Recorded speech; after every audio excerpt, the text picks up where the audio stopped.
কিন্তু সত্যিই কি সেখানে ঈশ্বরকে খুঁজে পাই, নাকি কিছু মিস করছি? মন্দির একটি পবিত্র স্থান, যেখানে মানুষ মন শান্ত করতে যায়, কিন্তু ঈশ্বরকে শুধু একটি জায়গার মধ্যে সীমাবদ্ধ রাখা কি সত্যিই ঠিক? গীতার শিক্ষা বলে, ঈশ্বর সর্বত্র আছেন। তিনি প্রতিটি প্রাণে, প্রতিটি মনে, প্রতিটি সৎ কাজের মধ্যেই নিজেকে প্রকাশ করেন সবসময়।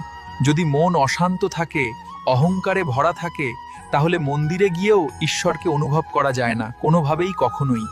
যখন তুমি নিজের মনকে শান্ত করো, সত্য পথে চলো, অন্যকে ভালোবাসো, তখন তোমার ভিতরেই ঈশ্বরের উপস্থিতি অনুভব হতে শুরু করে।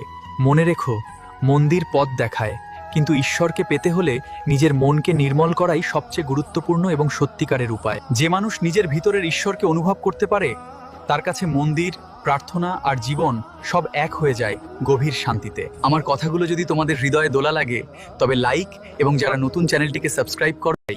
কিন্তু সত্যিই কি সেখানে ঈশ্বরকে খুঁজে পায়?